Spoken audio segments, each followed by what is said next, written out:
আজ পর্যন্ত আপনারা যতগুলো চিংড়ি মাছের রেসিপি খেয়েছেন তার মধ্যে সবচেয়ে সহজ রেসিপি হলো এই রেসিপিটা।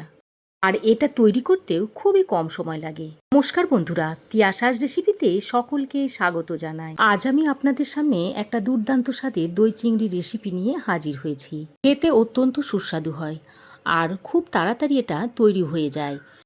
আর যে কোনো অনুষ্ঠানে আপনারা এটা বানিয়ে নিতে পারেন খুব সহজেই। সামনের ভাইফোঁটাতে আপনারা এটা তৈরি করে ভাইয়ের পাতেও দিতে পারবেন। তাহলে চলুন আর দেরি না করে রেসিপিটা দেখে নিই। এখানে আমি 300 গ্রাম চিংড়ি মাছ নিয়েছি। এরকম বড় সাইজের চিংড়ি মাছটা নিয়েছি। এবার এই চিংড়ি মাছটাকে বেছে নেব। এই চিংড়ি মাছগুলোকে কেটে নিচ্ছি। প্রথমে এই দাঁড়াগুলোকে এভাবে বটির সাহায্যে কেটে নিতে হবে।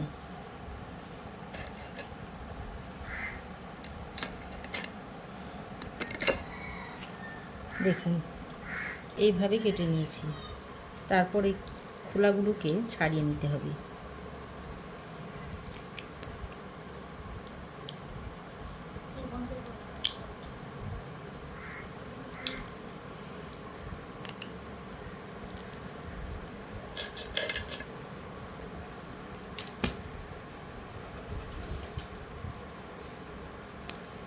দেখুন এই খোসাগুলোকে ছাড়িয়ে নিচ্ছি। দেখুন এইভাবে ছাড়িয়ে নিচ্ছি। তারপর এই পিঠের অংশটাকে এভাবে একটু বটির সাহায্যে চিড়ে নিচ্ছি। এবার এই কালো যে সুতোর মতো অংশটা আছে সেটা বার করে ফেলে দিচ্ছি। তো বেছে এভাবে রেখে দিচ্ছি। একইভাবে সব মাছগুলোকে কেটে নেব।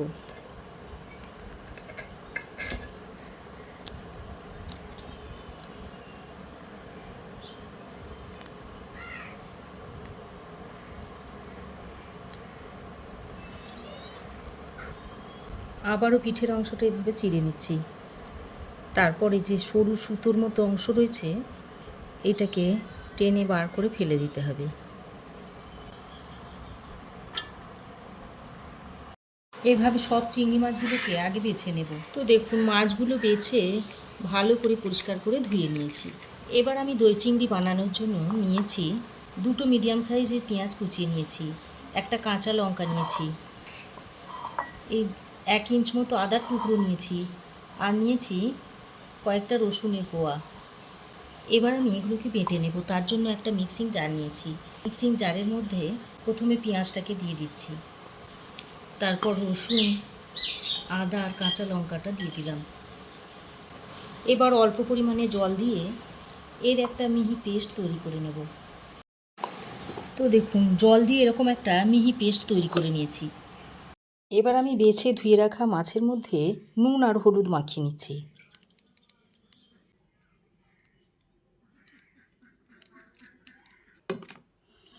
তো দেখুন নুন আর হলুদটা মাছের গায়ে ভালো করে মাখিয়ে নিচ্ছি। খুব সামান্য পরিমাণে হলুদ আর নুন দিয়ে মাছটাকে ম্যারিনেট করে নিলাম। এবার ফ্রাই প্যান গরম করে দিয়ে দিচ্ছি সাদা তেল। তেলটা ফ্রাই প্যানের মধ্যে এইভাবে একটু স্প্রেড করে নিচ্ছি। তেল ভালোভাবে গরম হয়ে এলে ম্যারিনেট করা চিংড়ি মাছগুলো দিয়ে দিচ্ছি।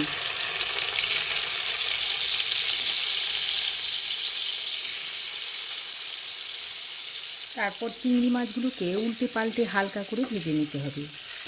খুব বেশি কড়া করে মাছগুলোকে ভাজবো না। খুব বেশি কড়া করে ভাজলে মাছগুলো শক্ত হয়ে যাবে। তো দেখুন মাছগুলোকে আমি এরকম একটু হালকা করে ভেজে নিয়েছি। এখন মাছগুলোকে তেল থেকে ছেঁকে তুলে নিচ্ছি।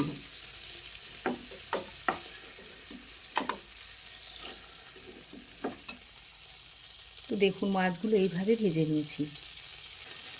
এবার চিংড়ি মাছগুলো ভেজে তুলে নেওয়ার পর বাকি যে তেলটা রয়েছে সেই তেলের মধ্যে এখানে আমি নিয়েছি গোটা জিরে, দারচিনি, এলাচ আর কয়েকটা গোলমরিচ। এগুলো এখন এর মধ্যে দিয়ে দিচ্ছি। তারপর কয়েক সেকেন্ড ভেজে নিচ্ছি। যে মশলাটা তৈরি করে রেখেছিলাম সেটা এর মধ্যে দিয়ে দিচ্ছি। বাটা মশলাটা দিয়ে কিছুক্ষণ তেলের সঙ্গে নেড়ে চেড়ে ভেজে নিতে হবে। আদা, রসুন ও পেঁয়াজের কাঁচা গন্ধটা চলে যাবে। তো দেখুন মশলা আমি কিছুক্ষণ ভেজে নিয়েছি। আদা, রসুন ও পেঁয়াজের কাঁচা গন্ধটা চলে গেছে। আর দেখুন জল জলে ভাবটাও আর নেই। এবার আমি এর মধ্যে দিয়ে দিচ্ছি হাফ চামচ মতো জিরে গুঁড়ো, 1 চামচ দিয়ে দিচ্ছি ধনে গুঁড়ো, রঙের জন্য দিয়ে দিচ্ছি কাশ্মীরি লঙ্কার গুঁড়ো হাফ চামচ, আর সামান্য পরিমাণে হলুদের গুঁড়ো দিয়ে দিচ্ছি। মিক্সিতে একটু জল নিয়ে ধুয়ে এর মধ্যে দিয়ে দিচ্ছি। তারপর মশলাটাকে ভালো করে কষিয়ে নিতে হবে। তো দেখুন মশলা আমি খুব ভালো করে কষিয়ে নিয়েছি, আর মশলা থেকে দেখুন তেল ছাড়তেও শুরু করেছে। এবার আমি এই পর্যায়ে 1 টেবিল চামচ মতো পোস্ত বাটা দিয়ে দিচ্ছি। বাটিতে সামান্য পরিমাণে জল নিয়ে দিয়ে দিচ্ছি। এবার পোস্ত বাটাটা দিয়ে আবারও মশলার সঙ্গে ভালো করে নেড়েচেড়ে মিশিয়ে নিচ্ছি।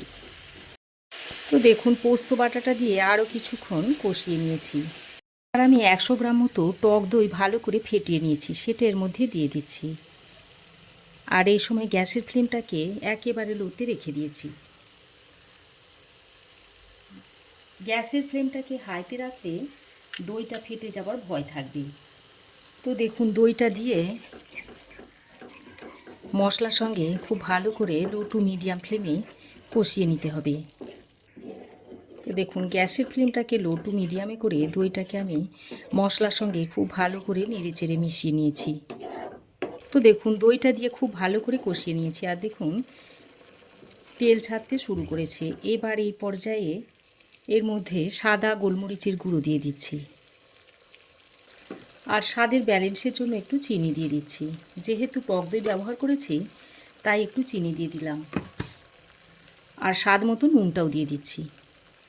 এবার গোলমরিচের গুঁড়ো, নুন আর চিনিটা দিয়ে আবারও কিছুক্ষণ এই মশলার সঙ্গে কষিয়ে নিচ্ছি। তো দেখুন খুব ভালোভাবে নেড়েচেড়ে মিশিয়ে নিয়েছি। এখন আমি একটা টমেটো নিয়েছি, টমেটোর ভিতরের বীজের অংশটা বাদ দিয়ে দিয়েছি, ওপরের খোলাটা আমি নিয়েছি। তারপর এইভাবে চৌকো করে কেটে নিয়েছি, সেটা এখন এর মধ্যে দিয়ে দিচ্ছি। তারপর আবারও মশলার সঙ্গে এই টমেটোটাকে ভালো করে নেড়েচেড়ে মিশিয়ে নিচ্ছি। তো দেখুন টমেটোটা দিয়ে আরও কিছুক্ষণ নেড়েচেড়ে মিশিয়ে নিয়েছি, আর টমেটোটা দেখুন অনেকটাই নরম হয়ে এসেছে। এবার এই পর্যায়ে সামান্য পরিমাণে জল দিয়ে দিচ্ছি। তারপর জলটা দিয়ে মশলার সঙ্গে খুব ভালো করে নেড়েচেড়ে মিশিয়ে নিচ্ছি। তো দেখুন জলটা দিয়ে খুব ভালো করে নেড়েচেড়ে মিশিয়ে নিয়েছি, আর এই পর্যায়ে আপনারা নুন চিনিটা একটু টেস্ট করে নেবেন। তারপর কিছুক্ষণ ফুটতে দিচ্ছি। তো দেখুন গ্রেভি খুব সুন্দরভাবে ফুটে উঠেছে। এবার আমি ভেজে রাখা চিংড়ি মাছগুলো এর মধ্যে দিয়ে দিচ্ছি। তারপর চিংড়ি মাছগুলো দিয়ে গ্রেভির সঙ্গে ভালো করে নেড়েচেড়ে মিশিয়ে দিচ্ছি। আমি এখানে টমেটোর খোসাটাকে ব্যবহার করেছি, আপনারা এখানে লাল, হলুদ, সবুজ ক্যাপসিকামটা দিয়ে দিতে পারেন। তো দেখুন চিংড়ি মাছটা দিয়ে সব কিছুকে আবারও ভালো করে নেড়েচেড়ে মিশিয়ে নিয়েছি।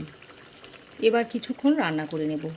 তো দেখুন বেশ খানিকক্ষণ গ্রেভির সঙ্গে মাছটাকে ফুটিয়ে নিয়েছি। রান্নাটা এখন সার্ভ করার জন্য রেডি হয়ে গেছে। এবার গ্যাসের ফ্লেম বন্ধ করে তরকারিটা আপনারা সার্ভ করে দিতে পারবেন। বন্ধুরা আমার এই আজকে দই চিংড়ি রেসিপি আপনাদের কেমন লাগলো অবশ্যই একটা কমেন্ট করে জানাবেন। আশা করছি আমার এই আজকের দই চিংড়ির রেসিপি আপনাদের ভালো লেগেছে। ভালো লাগলে একটা লাইক ও শেয়ার করবেন। পাশে থাকা বেল আইকনটাও অবশ্যই প্রেস করবেন। আর আমার চ্যানেলে যদি নতুন হয়ে থাকেন তো প্লিজ চ্যানেলটাকে সাবস্ক্রাইব করার অনুরোধ রইল। আজ এ পর্যন্তই। আবার দেখা হবে নতুন কোনো রেসিপি নিয়ে নেক্সট এপিসোডে। সে পর্যন্ত ভালো থাকবেন, সুস্থ থাকবেন। ধন্যবাদ।